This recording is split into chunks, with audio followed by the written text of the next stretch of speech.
Welcome, welcome, welcome. This is Real Life with Laurie, and I'm Laurie Miggins. I'm here with Ann Max, who is my first guest that I didn't know in my personal or professional network, even though we seem to know a lot of mutual people, which is great because good people know good people.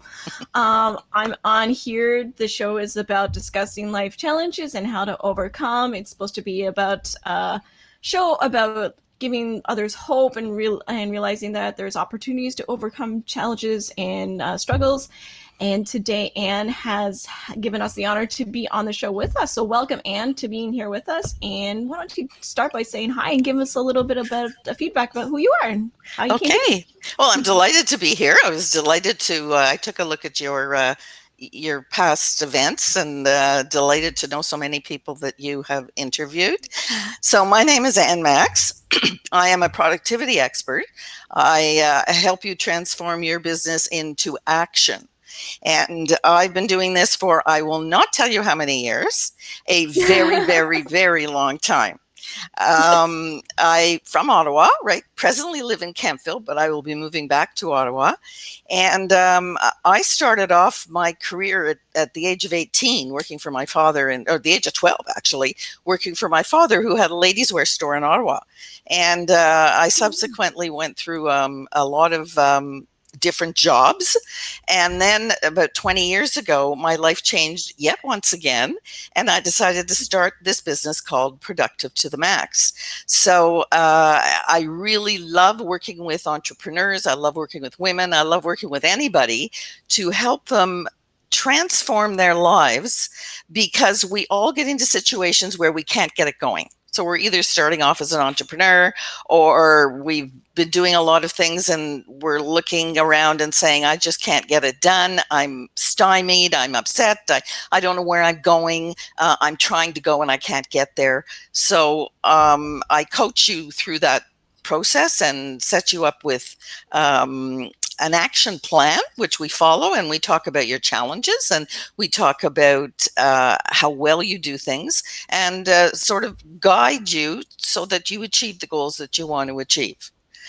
I am supposed to be retired at my age, but that's never going to happen. True entrepreneur. Yeah, real entrepreneur. Yeah, yeah. And I've had it's been a very, very interesting life, and I've met a lot of very, very interesting people. And I'm looking forward to getting back to Ottawa to sort of see what's happening in the business world there. And that's sort of essentially what I do. I have four grandchildren. I have two daughters, and I am married. I've been married for about 3 years now, and everything seems to be going great as long as I sell my house today. Well, fingers crossed and knock Yes, on wood that it happens. right. And so it sounds like you've got a busy personal and professional life keeping you nonstop. Oh, you were just mentioning about the Women's Eastern Ontario networking. Right, Tell Eastern Ontario Women in Business. Right. So when I came to Kemptville, it took me about a year to get settled because I had some medical issues, which is why I moved here.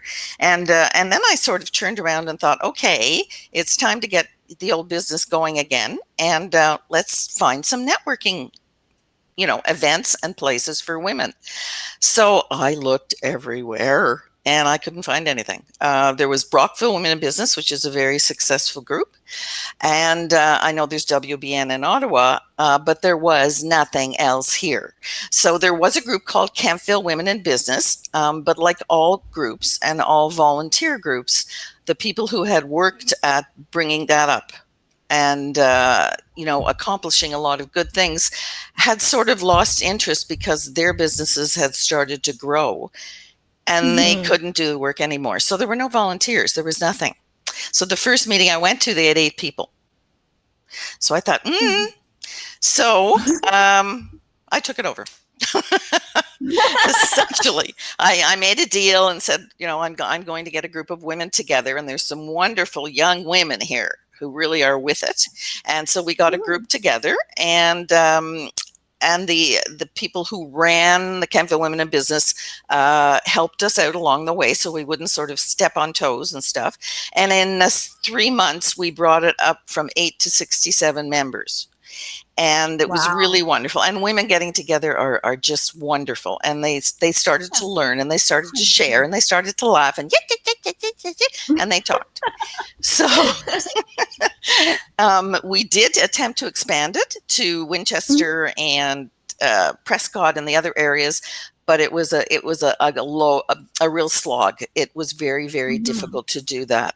But the Kempville Women in Business are going really strong now. Of course, we're meeting virtually until we see what happens. But, and like everybody else, it started to grow, and then it was wham. So we got cut off the knees again. But that happens. Yeah. Yeah. Yeah, it does. I'm trying to perceive it kind of like as a forest fire where it's just everything's cut, but within that comes the fresh ground and, the resources that our government has given us. I know that there's a lot more opportunity out there and that hopefully they'll attain that, but that's going to be the seedling and the food fertilizer for us to grow again and be able to, rise like the phoenix. That's my hope anyways my business thankfully wasn't cut off too much, but like I was just telling you about my fiance, he was cut off at the knees as well. So getting that opportunity, knowing the right people and working the connections and stuff and being able to step forward and step forward and step forward and see where we grow from there. And as well as I do how well the Ottawa entrepreneurial community, like this area works together. I knew of you. I didn't know you, but I knew of you. Everybody everybody knows each other and everybody supports each other. Like Mike Wood, I don't know, you've probably heard his name. He's like the running leader for us right now, where everything's just like his business. He had to lay off his whole team, and he's like, yeah, well, I need to do something about this. And now he's talked to probably all of cabinet because of how passionate and forward moving is. So it's great to hear that you are doing the exact same thing in your Kempville area and bringing people together with your networking. That's wonderful, and it shows how much of a self-starter you are too as well. It's like, there's not enough here, I'm going to start it. Yeah, I'm going to start it. Yeah, I'm crazy. I've always been like that. I love doing that. One thing about this COVID, it's been very difficult to just, and I can't imagine for people with kids at home and things like that. It has brought up in the productivity aspect is that we're always, before COVID, we're all very busy. We're running around like chickens. There's thousands of things in our heads, right? We're squirrels. A lot of us are squirrels, shiny objects, off we go. This has forced us to stop and settle down and compartmentalize what we're doing in our life. We've had no choice. We've lost control, which is very, very difficult. But it has forced us to open up our minds, which in productivity terms is the best thing you can do, because we're usually so busy putting so much in there and trying to keep it all going that we don't have time for the actual creativity, the creation of things, and the achievement of those things. And until you're forced to do what you have to do during these times, and when I've gone through all kinds of difficult times, and they forced me to stop, and I'm not good at stopping, which everybody knows. It's forced me to stop, and then when I stop, all these ideas come in, and it's like when you're in the shower, everything comes in all at once. Yeah, same thing. So that's a good aspect of what this has brought as far as productivity is concerned. I've noticed that. That's funny. I'm usually told to ask to stop in the shower, but that's usually because I'm trying to serenade the 4 bathroom walls. I come up with all kinds of ideas, I don't know where to put them. I love that. Yeah. You start taking a white board marker into it, but then just get it brained off or showered off, I suppose. Yeah. Alternating. So we this show, again, like I said, is about life challenges, and you wanted to jump on, mention a couple of 1 to 2 challenges that you had run into in your life and how you overcame. And I think actually from what I read from you in the form that you filled out, that actually helped you position yourself into the business that you're in now. So feel free to go. So tell us about 1 or 2 of those challenges and how it brought you to be. And Okay. Let's Well, hear it all. as me, yeah, yeah. I'm going to pick three actually. I didn't. I'm gonna because they fit into each other. So, Yes. I was married very, very young. At 18, I'm much older than all of you here, and our era, we got married young, right? Worst thing you could do at 18. And so I got married at 18, and unfortunately, I was widowed at the age of 24. So I was married for, yeah, very, very short time. And I was left with a Mhm. 2-year-old child, and who's now 50. And Wow. yeah, and that was quite something. So that was the first blow. And Mhm. you overcome challenges like that by just floating through them. I mean, really, you just Mhm. float for about 6 months.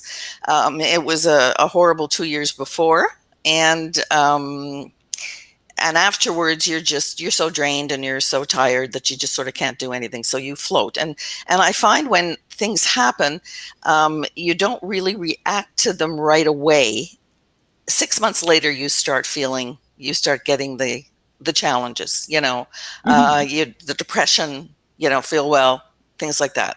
The challenge for me at that time was that I was a very young widow and there was no help. Mhm. Yeah. And so if you went to, they had the YMCA, I think, had a widowers group. So, I could go there. They were all 95 years old, right? I mean, you don't want Yeah. that, right? And I'm 24. So it No. was really, really difficult. But that's sort of been part of my life. I seem to end up at the right place at the wrong time or the wrong place at the right time. And Mhm. things go awry. But I seem to work through it. So I had no choice. I went back to work, and things worked out okay. But that was quite the challenge as a single mom, and Mhm. to be alone, and like, where were you going to go in your life? What was I going to do? I had a good job. That was, my father got me a job, and that was fine. The second challenge was I remarried. And unfortunately, I wasn't the happiest person. When about 3, 4 years later, I realized that things were not going that well. Now, by that time, my kids are 10 years apart, right? So I had Mhm. another child at that time, and we'd all gone through quite a bit. And I stayed for 23 years Wow. in this marriage, and it nearly killed me. And Oh, that was quite the challenge, but it didn't. yeah. I was left with about this much, and I had to work myself back into a person. I had lost That's a all faith in lot of work. myself. Yeah, I had lost all Mhm. confidence in myself. I used to drive down the street and stop and cry, and Mm. I'd cry at the drop of a hat. My nickname when I was younger was Drip. My brothers called me Drip because I always cried. And so Mhm. that's what I did. And things finally worked out, but it ruined my life. It ruined my finances. I was sort of left with very, very little. And I had to work myself back through that. And I ended up going back into retail because I was started in retail. Okay. And at the age I was, which was, I don't know, I can't even think back that far, I was the operations manager at Costco. And Okay. I was not young. And that is a hard job. I mean, it's physically demanding, mentally demanding, wonderful, wonderful company. But Mhm. I worked in positions like that, and I worked very, very long hours. And that was difficult at my age. I just didn't want to do Mhm. it then, right? So I worked at Costco. I worked at Melanie Lynn and Laura too, which is also retail, right? And retail's pretty tough and physically and Yes, it is. mentally demanding. Yeah. And I'm glad I'd never go back to it. And now it's really, really difficult, of course, because of all the online stuff. And then Yeah. in 1998, because I started my business in 1999, for the first time in my life, I lost my job. And I still don't know why. And that was it. And I was absolutely devastated. And I didn't Mhm. know what I was going to do with my life. And I thought, so Okay. the first thing, and I wasn't well. My parents weren't well. Blah blah blah blah blah. I was with my husband now. We weren't married. And so I thought, what am I going to do? So the first thing I did was, after I got over all the angst and the crying and the feeling as if you're worthy of nothing, and the whys and the wherefores and the finances and that kind of thing, I took some time off, which is the first thing that you have to do if you possibly can when you're going through issues like Definitely. this, right? You have to sit and contemplate your navel, and you have to, really you do. And we I love don't it. we don't do that. You have to do that in productivity too. I mean, we have to back off because we're Yep. just so overwhelmed with everything. And I think this is what the COVID is doing to us, right? So I had to back off, and I thought, what the heck am I going to do? And I started to read, what are the businesses of the future? And one of them was professional organizing, which did not exist in Canada, but it existed in the United States. And I thought, oh, sounds interesting. I've always loved organizing, and it's sort of like productivity and blah, blah, blah, blah, blah. So I decided to become Organized to the Max was the name of my company. I thought of that at 2 in the morning one night. Love So it. I thought that was good. Hey, yeah, 2 in the morning, I think of a lot of things. And Organized to the Max, and I'm going to be a professional organizer. So, of course, you look at people and you say, well, I'm going to be a professional organizer. And they go, what? What's that? Are you going to do sock drawers? Are you going to do birthday parties? No, I'm not. But I started off doing homes because I wanted to get into the mental, emotional, physical aspect of it, because it is involved with productivity. It's all the same stuff. We're all cluttered. We're all overwhelmed. We all have certain characters that lend itself to being overwhelmed. So I did work with houses for about a year, and I decluttered. And I realized how emotional it was and how psychological it was.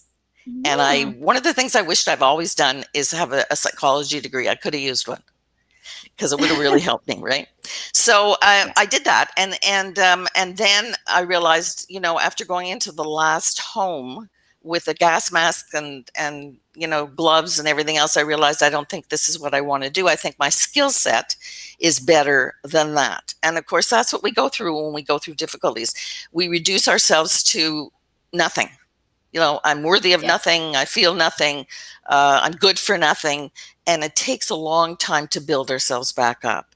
But that year allowed me to build myself back up. So I started a company called Productive to the Max and decided I would go back into corporate.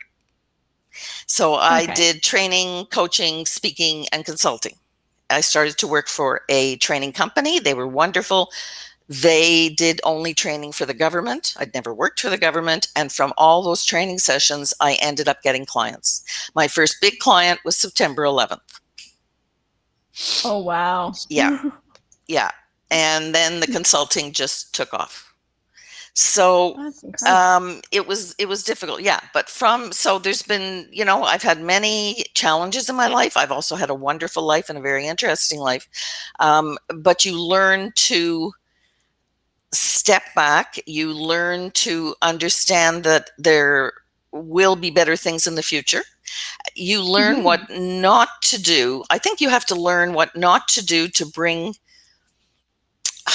pressure upon yourself, because you already have a difficult situation. And then you take a look at your personal values, which disappeared for a while, and your Yeah. personal ideals, and you realize you have to go back and get them. So Mhm. it's very much like what I do. And I realized during the time that I went through my divorce, I realized afterwards that we did not know who we were, especially women. We didn't know who we were. Yeah. We didn't know where we were going. We didn't know what we wanted. I spent the first, I would say, 30 years of my life, 35, 40 years of my life, responding to other people's needs and not my own. Whether it was my parents or my husband or my kids or anything else, they were always first. I didn't respond to my own because I didn't know what they were. Mhm. So That makes sense. now when I deal with people, and that's what made me start this productivity company, the first thing we do is talk about who are you, and where are you now? What do you want to do? Love Where do you it. want to go? But it took me 40 years to learn that. So I would Wow. like to sort of shorten that time for women and help them understand those things a lot sooner.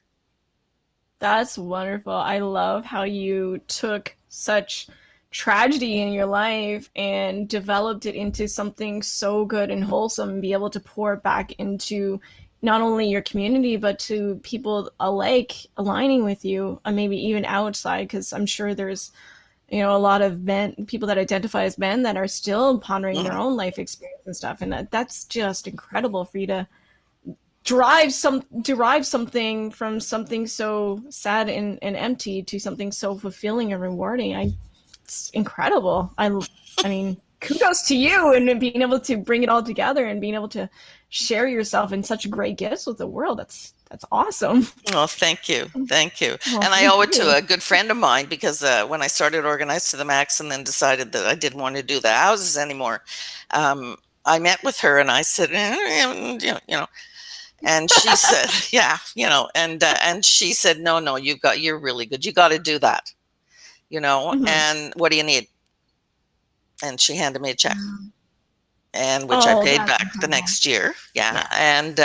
And that kept me going. So it's kind of nice to have friends like that. Oh, absolutely, Yeah. absolutely. I mean, that's one of the things that being partnered with Mister, as I like to call him on the interwebs, because he likes to have his life a little bit more private. He and I support each other that way too. Once in a while, we're like, I know him being an entrepreneur and being laid off with COVID, my business being a virtual assistant for the virtual assistant aspect of the business right now, has just picked up and it's been really busy and Oh, insane. yeah. So he's stepped in as being the house parent in the house, like taking care of keeping things coordinated, where I pop my head out and there is a meal in front of me and then I pop my head back into the office, I think. So it's I think having that ability to, like, your friend or somebody else to be able to help you partner and give you that leg up and be able to step into your own, it's just, Yeah. everybody And I, needs that opportunity and that they support for do. sure. And my husband's Yeah. been absolutely wonderful that way. And we still Yeah. go back and forth. Like, it's not your turn to get sick today, it's my turn, or, it's not your turn to do that, really. And Yeah. I remember once speaking at a conference that I knew was going to be difficult. And I called him during the day and I said, oh my God, I can't believe these people. Anyway, when I got home, I drove into the driveway and a hand went out with a glass of wine even before I got out of the car. It's things like that That's because he awesome. totally understood, and he has been absolutely fabulous that way. And That's that, I think, incredible. if you're lucky enough to have someone who Mhm. understands and supports you, is wonderful. If you don't, then these times are going to be very difficult. Yeah, Yeah. it's you do need the support. And unfortunately, with COVID, if the support hasn't been there already, it just makes it all the more difficult, and that's something that's really unfortunate. But if Yeah. you do, if you have the proper communication with your partner or people in your house, you can get them to help you Yeah. doing various things. One of the biggest productivity issues is that as entrepreneurs, we work very hard to build our businesses, and one of the things that we do is we get down in the weeds. So you and I were just Mhm. talking about the fact that you just learned editing, and thank the bloody Lord you Yeah. did, because Yeah. I attempted to take it on, and for 3 hours, I wasted 3 hours like cursing, essentially. So you have to realize that certain things you can't control, and certain things are not the best use of your time. So they don't bring you the greatest return. So you could be out doing marketing or talking to clients or coaching while I get you to do the editing. So people have to understand Exactly. that. But with a small business, it's the money aspect. So there Yeah. is eventually a time in all my coaching when the company says, or we say to the company, you got to move. You've got to go here. You've got to get a marketing person. You've got to get a VA. You've got to get an accountant. Okay. And that's the most difficult decision to make because you will have a better business, but it's very hard because it's mine. I took it. It's my baby. I brought it up. And one of the Mhm. biggest difficulties is that you sometimes still have people working for you that worked for you from the beginning, but your business has changed. You've changed. They haven't. Yeah. So you have to really take a good hard look at getting people that will have a business attitude. It's the personal versus the business that's always an issue with entrepreneurs. Oh, it's 100%. I found that, like, a lot of, since I've been in business, a lot of personal my personal relationships have grown from the professional relationships, but Yes. people that I started this venture with aren't necessarily. There was a person that I was a business partner with for my first start, and her and I just our businesses weren't compatible, and our Oh, personalities, as much as we loved each other, were just, it was fire and water. It didn't work, and now I've moved on with my own separate business, and she's doing successful in her own business, but we don't even talk anymore. So it's just that oh, it's that growth lesson too of what you're saying. Like sometimes you just have to give grace and let go and see where you're at, and you have to what's next best for you in your world, and how to move forward, but obviously in a respectful manner because you still care yes. about the people and stuff. Yeah, You yeah, don't I want to just burn really your bridges. You always want to have good exactly. relationships. One of the nicest things that I find is that the clients I had 20 years ago, I still have. They still come back when they have issues, and they've learned enough to be proactive instead of reactive. So I always get so excited when someone calls and they've been a client for 20 years ago, 18 years ago, 10 years ago. Um, so it's very important to establish those relationships and Yeah, keep them going, and it's just wonderful to see them succeed. I've had some wonderful successes, and it's very exciting for me as much as it is for them. yeah, yeah, and that's awesome. So thank you so much for being on the show today. I really Oh, appreciate it's it. my pleasure. And all your conversation. I really do. So like I said before, just what is one thing that you find that you do daily as to help you live a healthy lifestyle? Whether it's drink a cup of coffee in the morning so you won't grump at your husband, or to taking a daily walk. What is one thing that you do to make sure that you're at Well, your I've best? and I'm not physical at all, but I have a bike, a stationary bike. Nice. Yeah, and if I just said to my daughter this morning, I got to get on the bike. Mhm. I'm so stressed. I'm so stressed, and I haven't been on the bike. So that's where I'm going after this. So hopefully, Wonderful. to figure out what's going on. But yeah, that's one thing that I have taken on, and it really works. So Love if it. it's one thing that works, do it. Do it. Yeah, Absolutely. yeah. Well, thank you so much, Anne. I really You're appreciate your welcome. time. It's such a pleasure to talk to you. Well, it's right back at you. It's great. And hopefully we'll have you on the show again because it has been such a great pleasure. So Thank you. I want to thank everybody to being patient with our little technical hiccups here. And like I said, we'll have the thing packaged together in one episode by the end of the day. And again, Anne, thanks for being on the show. And I wish you all a wonderful day.